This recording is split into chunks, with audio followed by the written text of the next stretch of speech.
Good morning, Michael. Morning, how's it going? Not bad. Parth, you're here too. Good morning.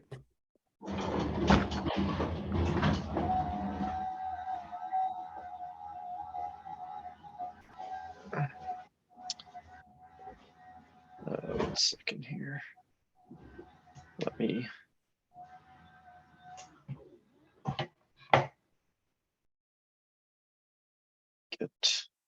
Feel free to add your attendance to the meeting notes here. I know a few folks can't join today, but some folks will be joining, and I think there's enough.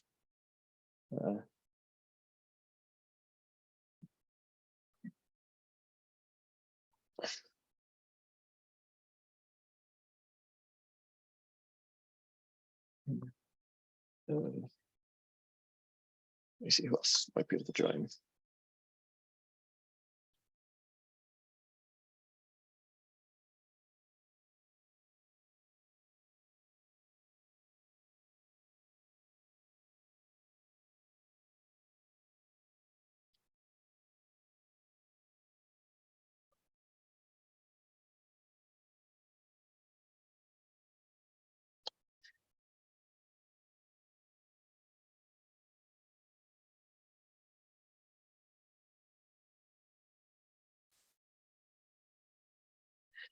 Okay. Let's see here. Might be a quiet one today, but I do think that there's a lot of things on the 1.0 stuff we probably want to get sorted out here.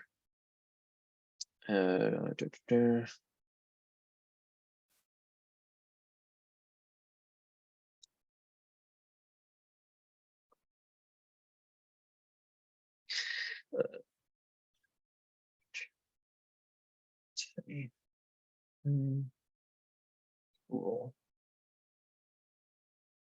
Yeah, so I mean, I think we could probably have a chat because I think you're one of the first hands-on keyboard folks outside of a handful of us who've been, who joined this meeting. And I know one of the things that we're looking to do is let me bring this up.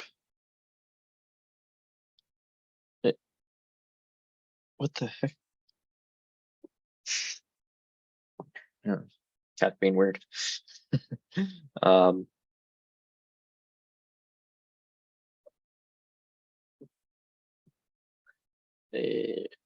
is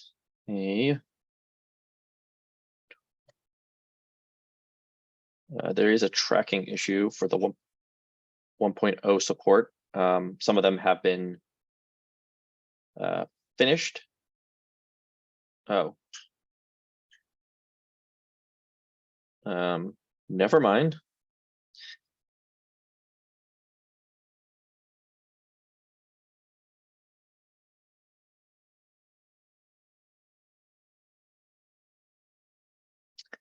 But here is a tracking issue. Oh,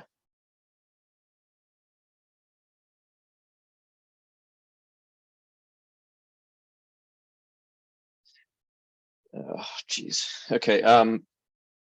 So there's a tracking issue for a bunch of projects that could potentially support SLSA 1.0, whether it's like the spec or as a build system or whatever. We're still, looking to add more stuff in there. Cool. And so there's testify sec, and I'll also add that to the list there as well.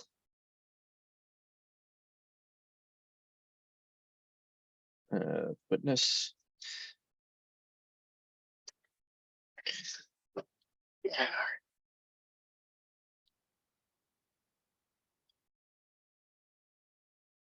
Okay. And so I know that there's a bunch of stuff that we're still looking for on, like, if there's additional tools, if there's, hold on one second. Buddy, yeah. All right. So, oh boy. All right. So there's a bunch of there's a bunch of projects for SLSA 1.0 support. Some of them are just like the generators or validators or verifiers and those sorts of things. Some of them are for build tools themselves. And yeah, so I think there's some stuff on that end. I know in Toto Golang recently added the 1.0 support for the provenance spec. We're still looking for additional things. So if folks are aware of any other tools that are looking to support SLSA 1.0, like I know that Build Kit has has some SLSA support. Yeah, I know that there's some of the generators and verifiers that are coming out of some of the work that folks at Google are doing. And so, yeah, if there's any other tools that folks are aware of, feel free to sort of add them in there. In addition to that, I think one of the things that folks have been asking for, which is sort of related to this. And so if we actually go to the real quick, should we add guac to this list in terms of tracking? Yeah. Feel free to just add a comment and I'll add it to the list. Okay. Cool. And I think in particular, the big ones that I know that folks are asking for are libraries. In Toto Golang, I think is a good start, but I know a lot of folks are asking for like, hey, is there like a Python library for, the SLSA spec where I can go and, have a function and I fill in the blanks and it, it generates me the provenance that's up to the spec. One of the tools that I made recently and we built recently in open sourced Spectre supports SLSA 1.0 spec from the Rust side. And that's a big thing that we're still trying to do. And then what else? One of the big things that folks, and so if I take a step back, actually, let me talk about some of the feedback I had gotten while at KubeCon about the SLSA 1.0 stuff. So at KubeCon, got a lot of great feedback about the SLSA 1.0. Stop. About the SLSA 1.0 release, and a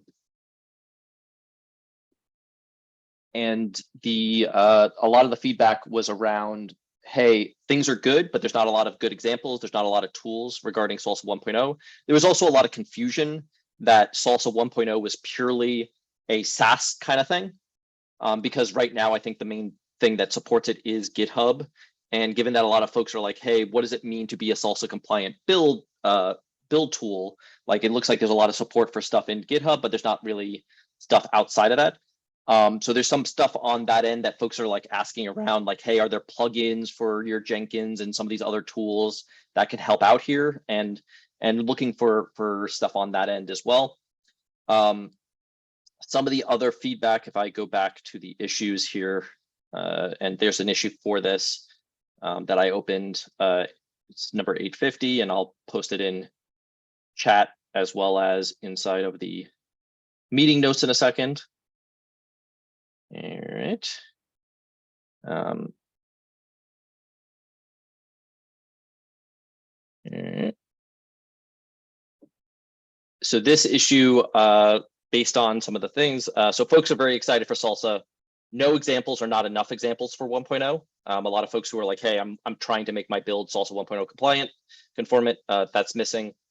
There is still confusion around the change to tracks, which is not really much of a tool issue, but it's more of just a general issue. But I think that actually the change to tracks makes our jobs a little bit easier from a tooling perspective, because then we get to separate out the build tool supports the build track.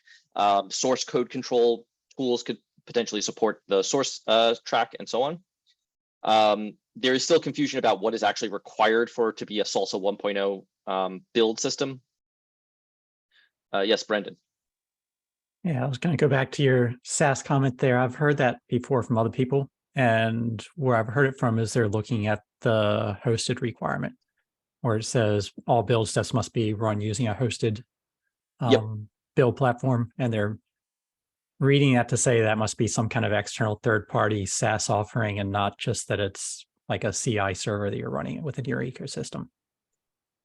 Yep, that actually brings up a good point because I'm working with Chris and Andrew on a blog to sort of clear some of that stuff up, specifically to say that hosted just means not running off of your laptop. Like that's really what the key there being, that a hosted build system is something that is run as a like as a service, even if that service is within your own network boundary. That's good enough. It just means not something random, like, you're not running a Jenkins on your laptop and doing it that way. That's really what the intent is. Yeah, and you've Should- even got examples in there, and it says just not an individual workstation. So I feel like we're trying to be clear, but I've definitely heard people misread that statement there, and they're trying to imply that if you don't use our third-party SaaS solution, then you're not SLSA, and therefore that's our upsell for you. Yeah, so that's another problem, and I think that's something that's also been brought up to OpenSSF legal a little bit, which is like the folks who are using SLSA as kind of a, hey, only SaaS is SLSA compliant. You're like, actually, that's not the case, and by stating so, you're being actually misleading and misrepresenting the OpenSSF there. So that's some stuff that I know that they're also looking at, and I think, with that said, I also understand where some folks are coming from the confusion on the end user side, because they look at sort of the SLSA framework and they look at like what repos are there and they see a lot of the GitHub stuff. I think people are looking for more of the like, hey, what could I do myself with some of this stuff? Like, could I run a Jenkins and be SLSA compliant, and how would I do that? Or how could I run something else? Because right now I believe the only other one is potentially Fresca, which Fresca I realize now is based on the changes is SLSA 3, as long as Tecton supports SLSA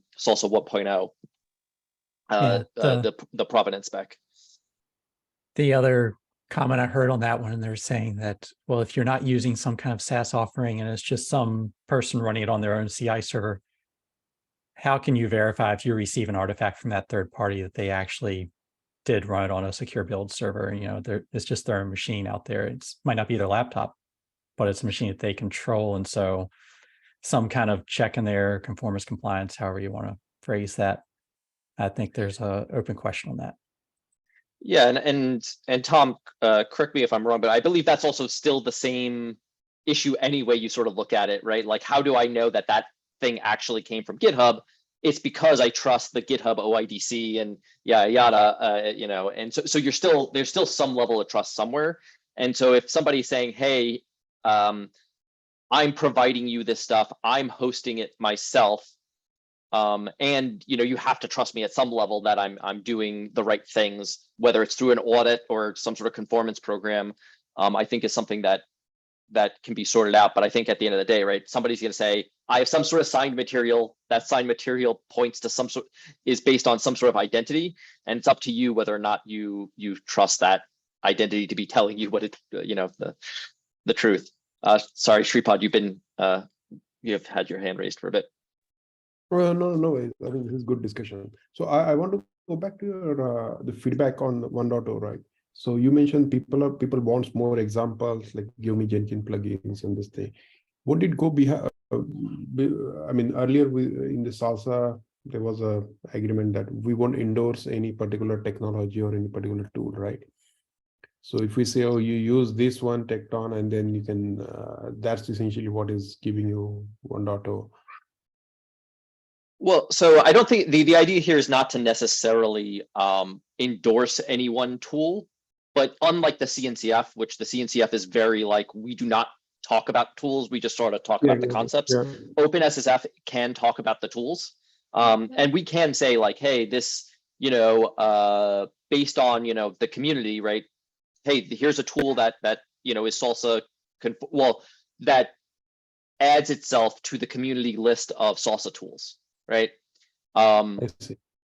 Yeah, and with that said, the SLSA conformance program is supposed to help out with the idea of saying, can somebody come in and say, I'm officially SLSA, right?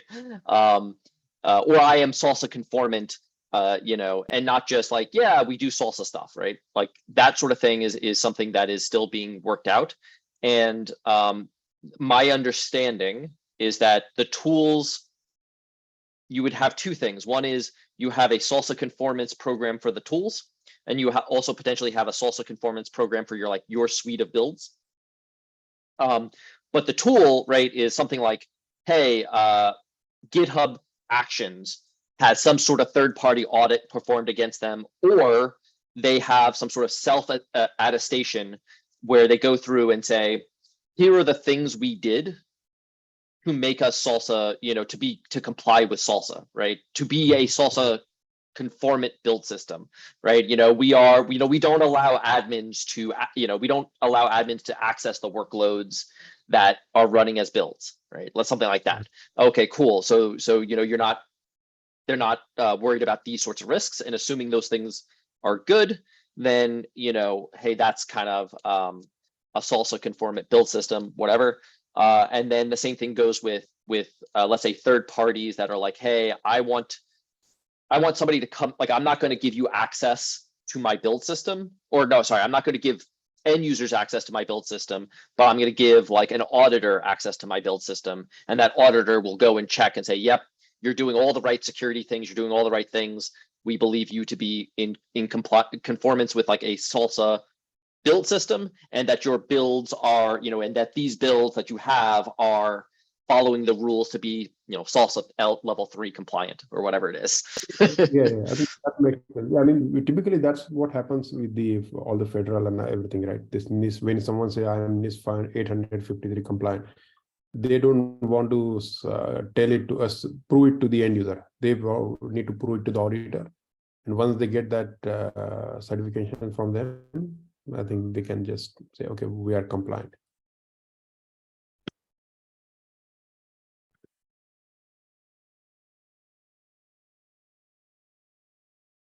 Yep. And I think that sort of thing is also something that is potentially something interesting, is just like, how do you, like, what does that thing look like? I know that there's the, let me see if I have it. And I spoke to Chris Anexik from CNCF about some of this as well. So here is the link to the draft on the conformance program. And so that conformance program, the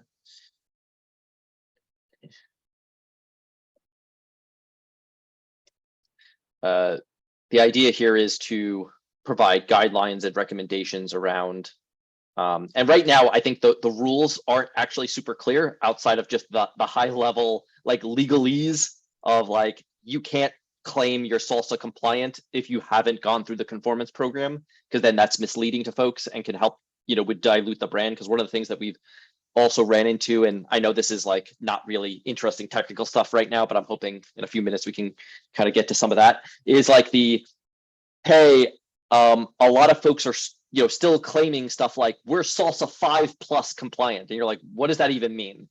And the fact that you're claiming this like is misleading folks who are trying to adopt SLSA, and they go and they look at this thing and say, hey, they're SLSA level 5, which is better than SLSA level 3.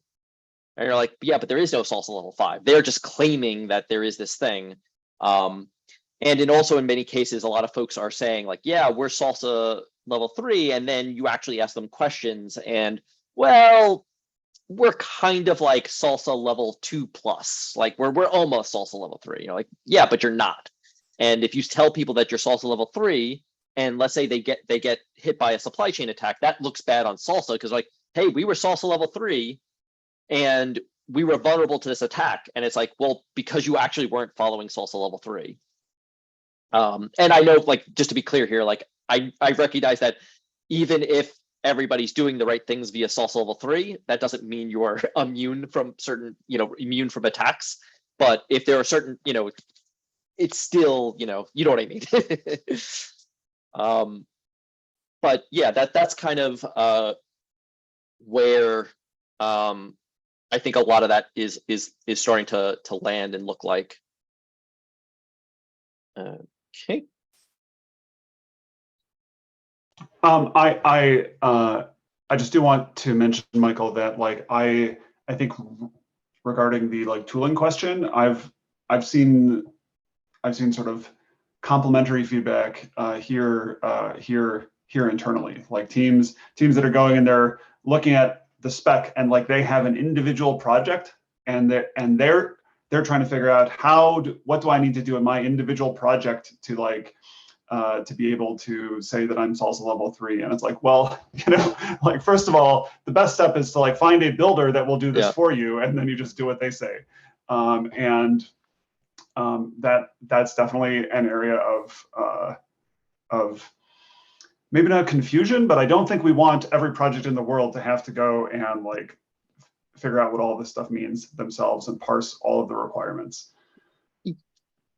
Yes, and so that's actually something that from the tooling end, I think we can do a bit of a better job at. And that's kind of where I think some of those libraries come into play. Like for folks who are, you know, as an example here, right? I think given that, you know, Tecton Chains, right, currently doesn't support v0.2, but as long as it supports the in toto Golang and they pull in that latest one, they should be able to just more or less naturally be able to do it. They just need to maybe fill in some blanks and say, oh, as opposed to taking this internal value and mapping it to this SLSA field, it maps to this new SLSA field. Whatever, stuff like that, I think is probably is fine. And then yes, for individual projects, yeah, I think largely and I think this is also something that is good for this document. You know, I think describing the differences between what tools versus end users are responsible for. Good as well. Like I think that thing you brought up is good, because like in certain contexts, it's like you could have like you could have a SLSA, you know, you could have a compliant build system not generate SLSA provenance because you're doing something weird in your build or whatever.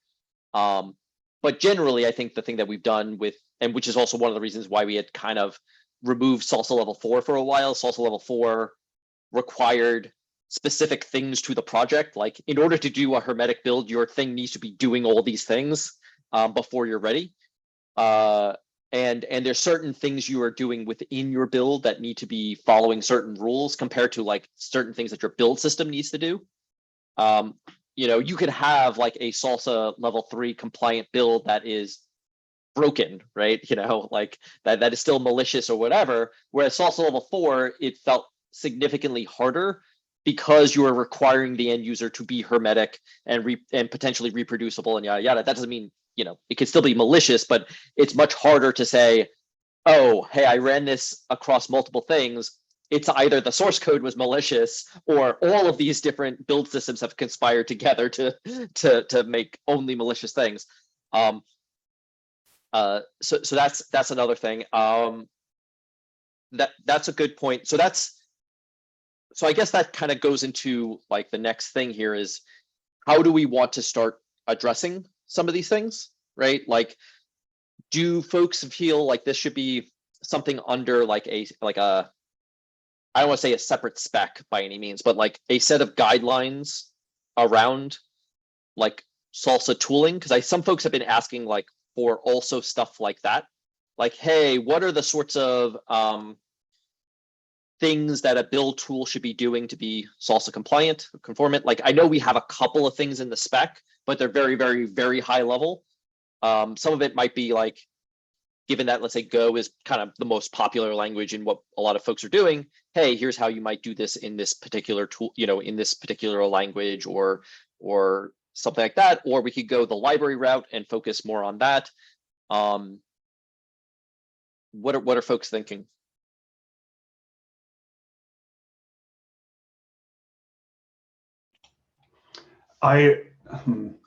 So I guess that my initial thought is like any build system, any CI/CD system that like would like to produce SLSA provenance, like we should, like it would be great if that were easy, right? Like, you know, it would be great if there were a Jenkins plugin that like could produce the provenance sort of regardless of what level they are.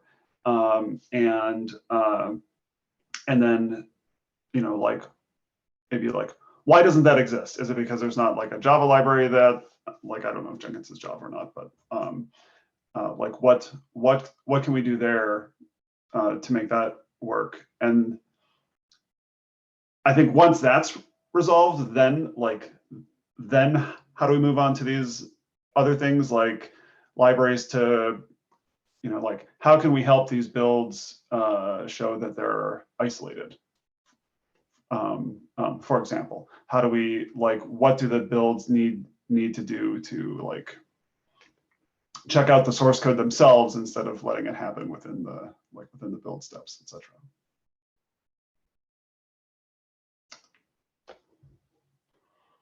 Yeah.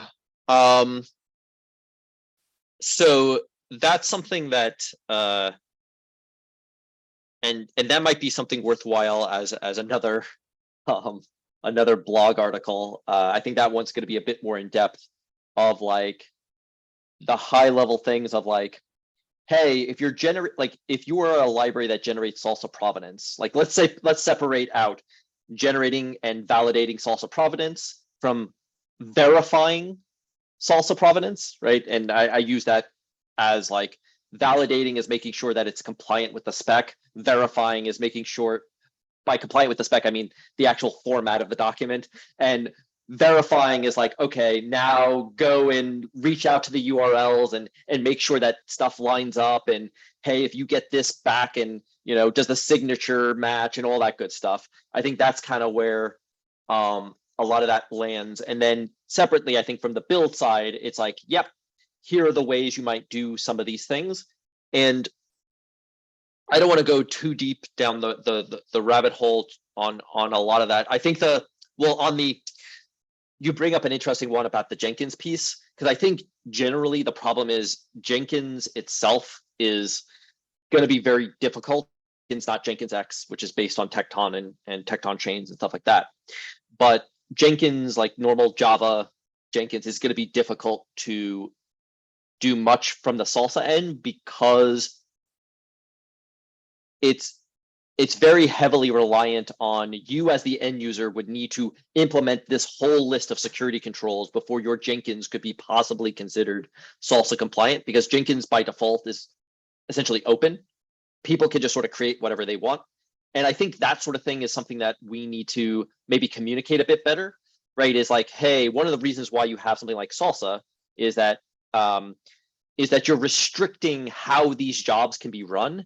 And if you sort of let anybody run a job in any way they want, and that includes in completely unrestricted, like, hey, I'm running this job on a VM and I can log into that VM while it's running, that's probably bad. Yeah, I certainly agree with that, but I do wonder, like, is there nuance there depending on what salsa level you're trying to achieve? Like would it be like, is it conceivable that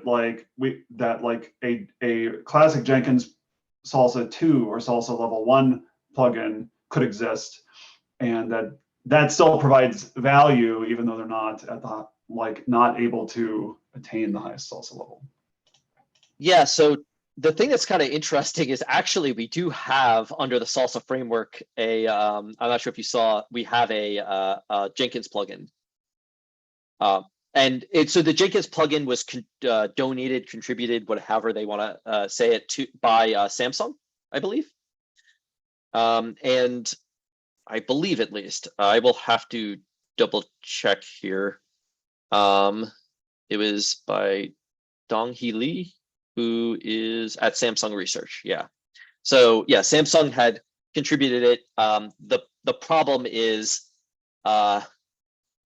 after they had contributed it, it just sort of is sitting there. But yeah, I agree with you. I think like generally, you know, Jenkins could hit up to salsa 2 because the only real requirement is that you're recording essentially the provenance and then signing it. It doesn't matter if it's necessarily not particularly secure.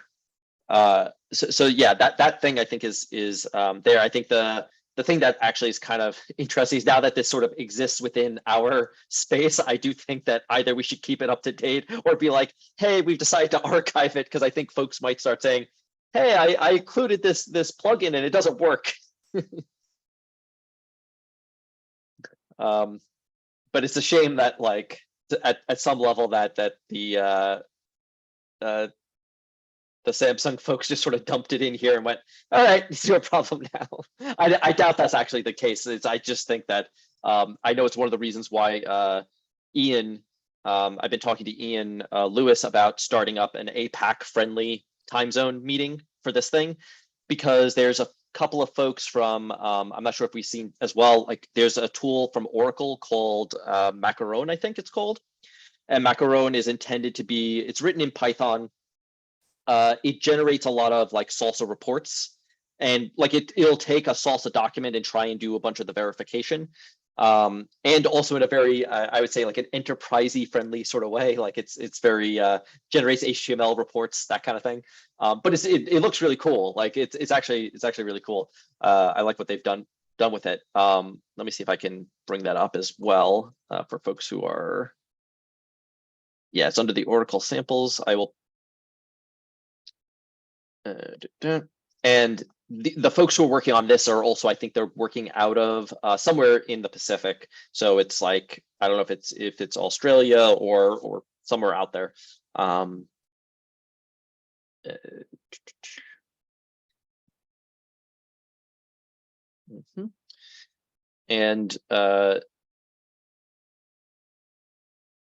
And so yeah, it attempts to do Salsa conformance, and they're doing a whole bunch of stuff in there. And it's kind of neat. Oh, you're doing.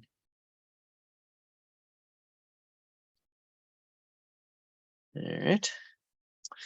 Cool. So that's that. So I think the thing here, if I kind of go back through, is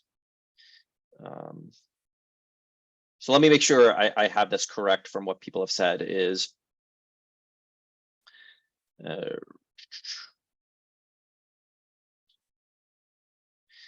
how to develop for generating builds.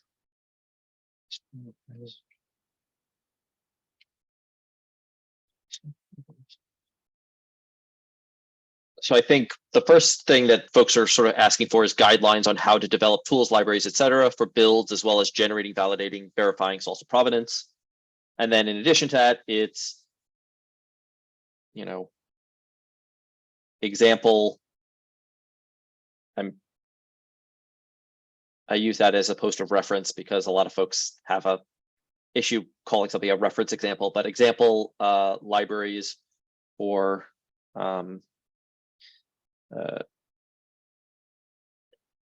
Salsa, generating provenance, build isolation, etc. So I think that's another thing that folks are looking for is like, hey, example libraries for generating, validating provenance, build isolation libraries, etc. Because I know that's actually for Parth, right? Like, even though we have in Toto Golang inside of Guac, I believe like the idea here is like, hey, if there was something that we could just, well, yeah, I guess in Toto Golang is a good example of that sort of thing, so that folks can sort of import in Toto Golang, and now they immediately support some level of Salsa, like they have the structs they need for Salsa serialization, deserialization. But there might still be like some use, and I'll show off this tool if we have a little bit of time. Like, hey, can you also have a bunch of other stuff for verification, like Macaron? You know, like, are there libraries that'll help out there? So for food, you know, so you could have some tools that do it, but you could also have libraries for cases where, you know, people are building other things. And then, you know, example tools for Salsa.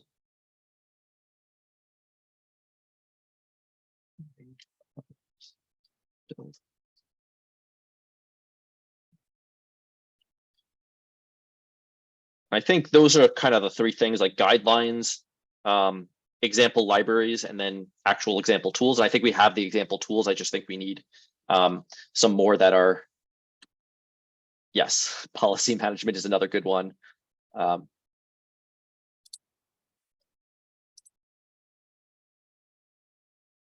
And I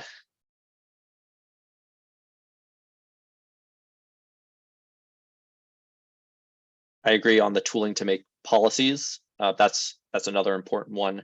Another important one, which I have actually up above, which is something that folks have been asking for, is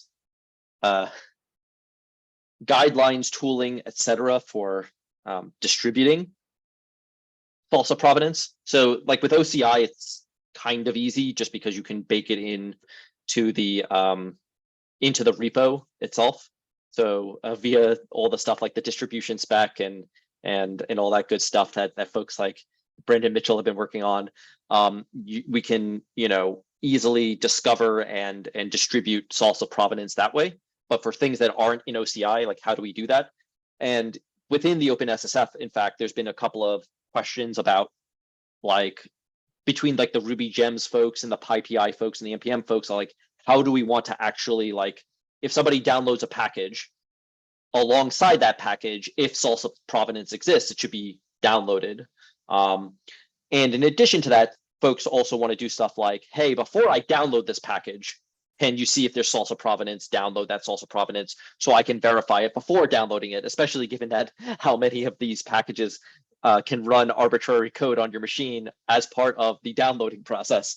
That might be useful for a lot of folks. The thing that I think has come up is like, hey, when distributing that stuff, a lot of folks are asking for something that is CDN friendly. The reason why is they don't want like an API. They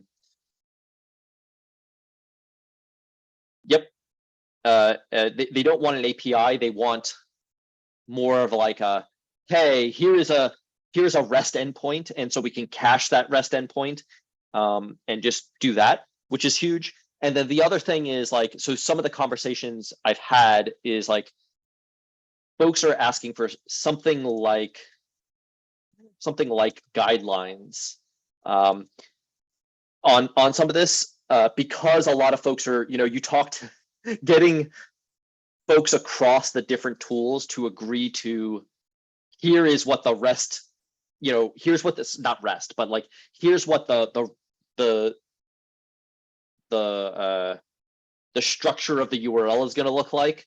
Something like, even just saying something like, it should be package name / version number / metadata / salsa / or whatever. That kind of a thing is, even just getting folks to sort of agree to that is going to be potentially a very, very long journey, because everybody is doing it slightly differently. Some folks are saying, hey, actually, our thing is not really HTTP based, because I don't know, like I think the Maven folks have kind of said there's like a couple of quirks as to how they do stuff that makes it very difficult to just sort of say, here is a static endpoint with this stuff. But I think that kind of thing is something that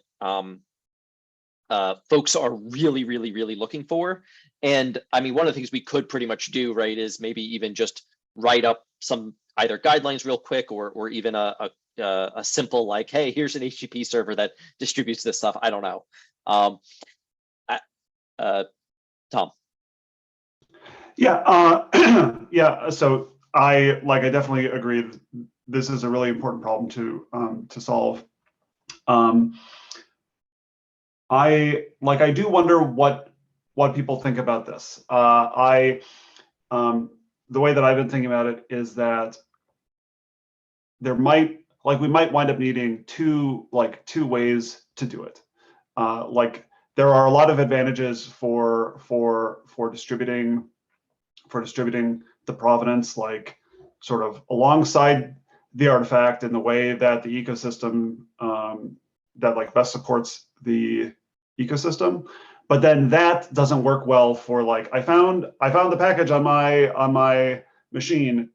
I don't know where it came from. Please tell me about it. And I think this is almost arguing for a you want it in Guac or something like that, and you want it sort of in a canonical location for that particular ecosystem, and maybe the guac can solve the like this is the standard API, this is the standard URL scheme that you use, but you know, it would be fine, for example, for like PyPI to say like to do it differently than like NPM does from how containers do it, as long as it's integrated with their tooling.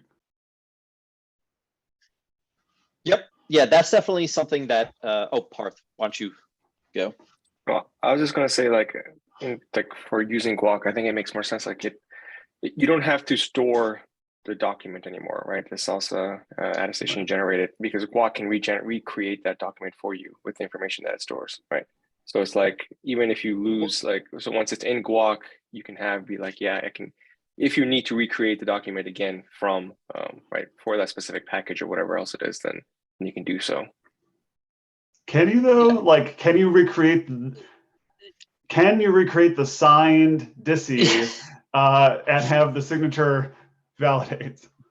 Yeah, no, that's definitely something that, yeah, that is yeah, that's something we are also looking at actually alongside Guac, is to potentially pull down those DISI signed documents and have them in like a data store alongside, whether it's just a file system or something else, alongside the actual graph. So the graph can just be like, hey, here's the canonical location.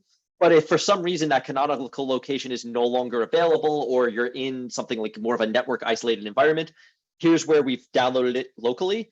But you have like both of that information, because like I know some of the stuff that we are also worried about, right, is like, as we kind of go through, we find that sometimes having the unsigned, like, we still associate the information with identities where possible. But if we say, hey, let's ignore some identities for a second and just say, assume, well, let me look at all the metadata. What can I start to glean from it? Some of that metadata could be untrustworthy. It could be invalid. It could be mistaken. There was a great talk at KubeCon where they showed off how SBOMs can be tricked into generating pretty much whatever you want. SBOM generation tools, right? Where you can say, like, if you mess with like the package database, or you mess with Etsy release, all of a sudden, like, it doesn't have a good way of knowing what was actually there. And so there's lots of ways to sort of trick these things. And yeah, I agree. Like, you can't reconstruct the document per se, but I think the other thing that I think is interesting that some folks have begun to look at is almost like a taking a bunch of this information, running a query against Guac, and then taking a bunch of that information that you assume is trusted from, like, you know, you're pulling in from canonical sources, you're fetching the information out of Guac, and then taking that stuff and generating a new document that says, hey, I ran 3 different salsa builds. Here are the signatures from those 3 salsa things. They all like, all of their data has the same nodes and edges, right? Like, they all say the same thing. Great, cool. I'm going to have one more new document that says I ran salsa against those 3 things. They all conform. Here's the proof of that, and here's the location of those documents. And yeah. I think that's another thing. But that's also, I feel like if we get to that point, we've solved 95% of the problems.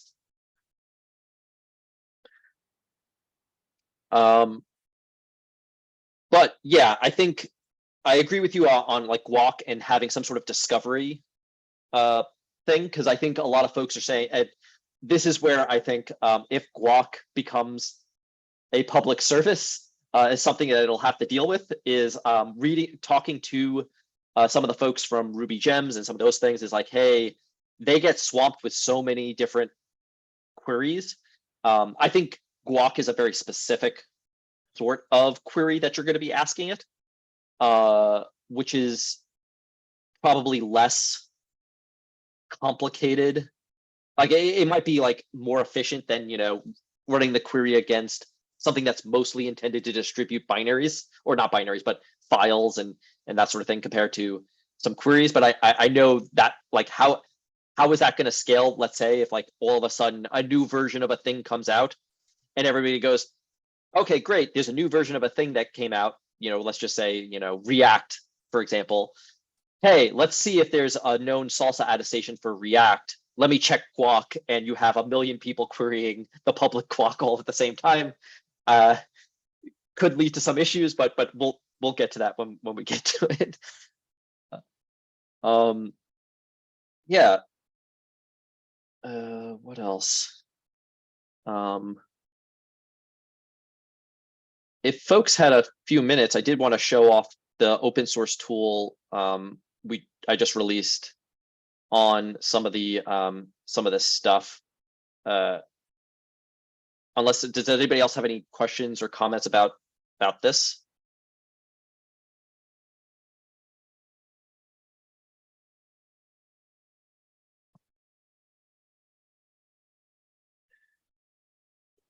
Okay, first. Cool. So I'm just gonna, so I figured I'll share it with some folks just to get feedback. It's very, very, very early on. And I know for a lot of folks, they don't know Rust. So I apologize if some of the stuff in here is not particularly clear, but made a tool called Spectre, which is supposed to, help with generating and an open source tool called Spectre, which is intended to be a tool for generating and validating documents. Right now, SLSA attestations that are in toto format. But the basic idea here is, let me just double check here. Yep, and so I can, oh, okay.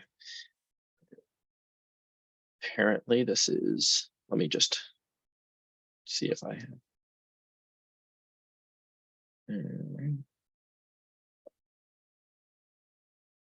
Give me a second just to make sure I got all the stuff in here. Okay, guess not. Okay, so I just cargo. Give me a second. I lost all my history. But the idea behind cargo is to try and be as strict as humanly possible with some of this stuff. And I don't know why. Yeah. Also provenance v1, is that right? And file, and I can give it like valid SLSA v1 provenance.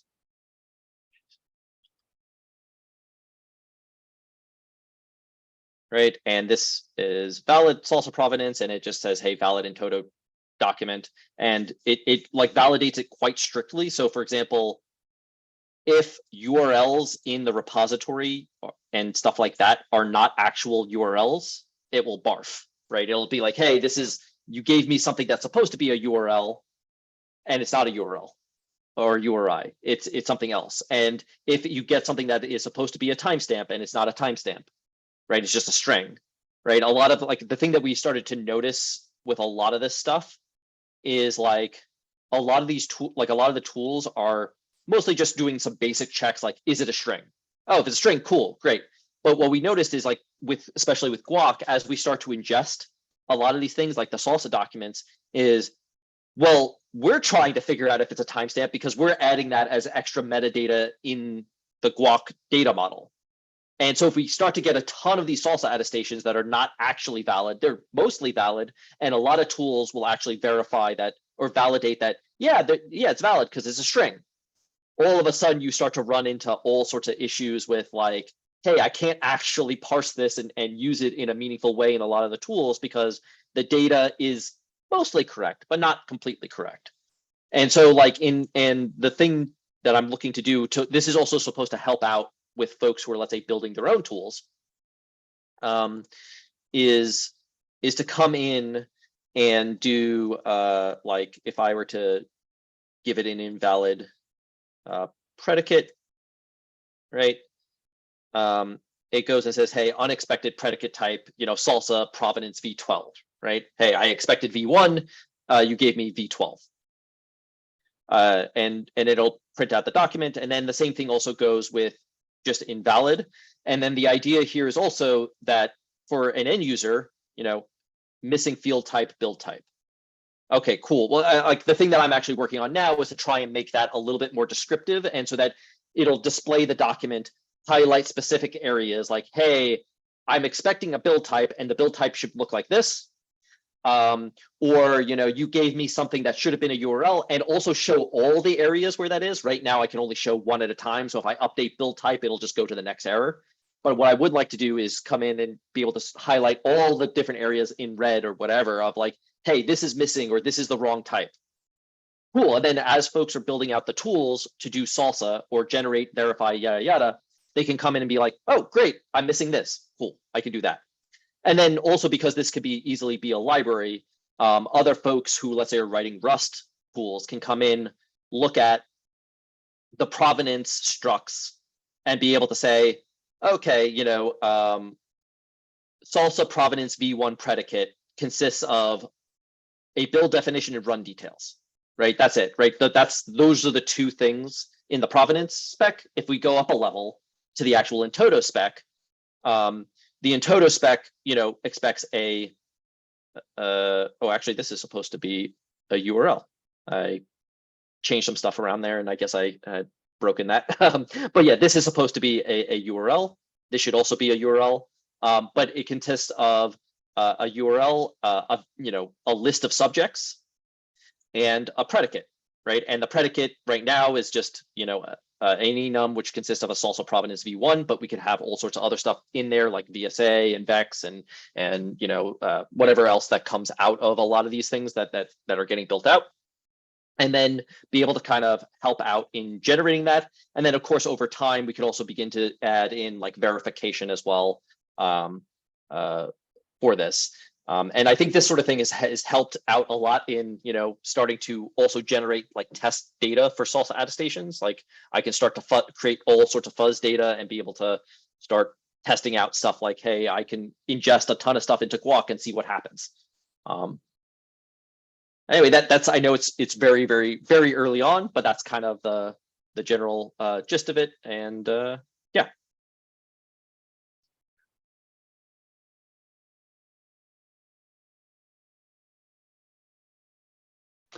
I mean, I can just say like, this is great. It's definitely something that like we've seen some of our users want.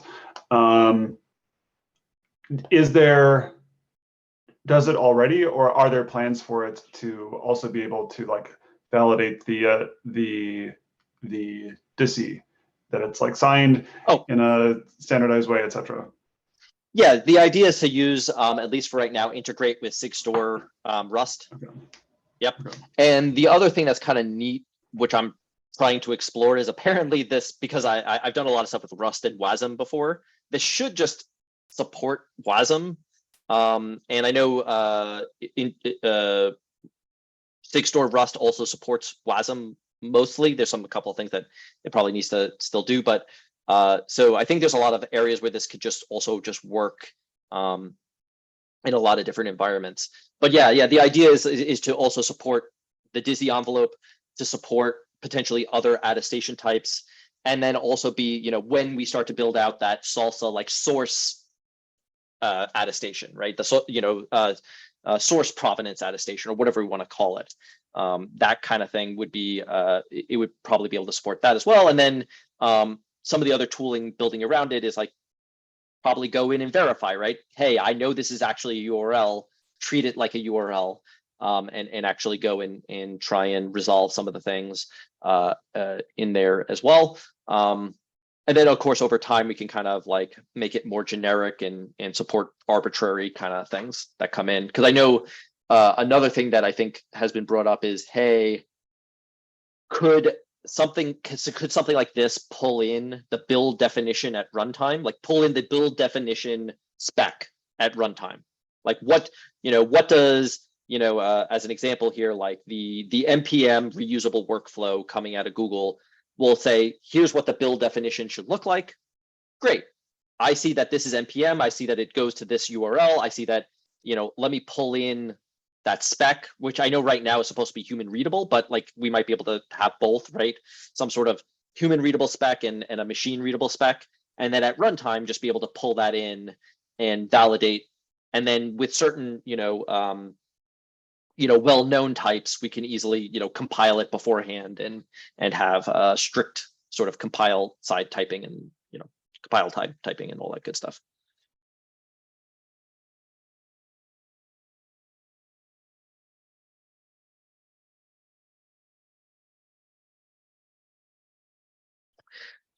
Yeah, and actually the other thing in here was to also, it's not done yet, but hopefully in the coming weeks, I'll have something on the build side on to help out here as well, of like, hey, the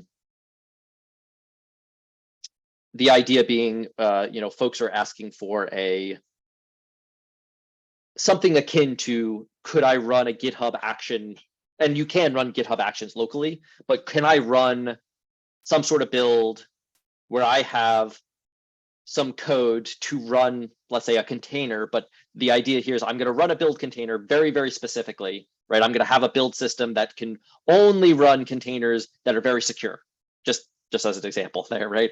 And if I could do that, then, and I can sort of via an audit show that that thing is running securely, that should be SLSA compliant, right? Like so allowing folks who are using Jenkins to say, look, I'm not going to provide you SLSA provenance for your entire pipeline, but for the compilation step, you run it here and I'll do it. And I think that kind of thing is something that, a lot of folks have been asking for, and we're starting to take a look at over at Kusari, and plan to open source as well. That sounds like, I wonder if there's any overlap there with what Project Oak is trying to do. I'm not familiar with that. Do you have a link? Yeah, let me drop it in the chat. So if I understand correctly, which I may not, the idea is that it uses like the Intel or AMD integrated TPM to say, I ran exactly this workload, and then your root of trust winds up being like Intel or something like that, which is already in your, which you already have to trust anyways. And so that seems, it seems like it might get you to the point where it's like, I did run this on my laptop and that's fine. Oh, yeah. This actually looks exactly what I've been trying to look for, and I couldn't find anything outside of, there's like a thing called Kata containers, which also looks really cool. But the problem with Kata containers I found is that the documentation is very much like, here's just this gigantic API, now go wild. And it's like, I just need to have something to potentially run a container via this actually looks a lot of, like what I'm looking for, right? Where you want to have a couple of different mechanisms. One is you want to have the TPM mechanism where you could potentially do the instrumentation to say, hey, am I running only the approved workload? And then secondarily, I think there's also some interesting stuff happening in that trusted execution, secure enclave, whatever you want to call it, space, where could I, and this is something I know for a lot of folks who are like, I would love to use a SaaS for some of this, because I know a lot of folks who are not even, able to use GitHub Actions because they say, hey, look, I can't give you my code in the clear. But if you ran this on my behalf in a trusted execution environment, where, via an audit or whatever, you could, and then I know that, hey, you're essentially giving me code that's encrypted with a key, and that key is only stored inside the TPM, the other side of the decryption side can only be stored inside the TPM, then yeah, that's awesome. Like, I think that kind of thing is something that folks are definitely interested in. And yeah, this is, I hadn't heard of this before today. I've been, I need to, I think, up my Google Foo, because I did not see any of this, but this actually looks really, really cool. Yeah, thanks for pointing me in the right direction here. So I know a lot of people internally that are working on this. If you wind up needing like a meeting or whatever to see what they have planned, certainly let me know. Hopefully they're responsive by the public channels. Yeah. In the Slack, interesting. All right, I've got to run. This was great. Oh, yep, same here. Thanks. Bye. Bye.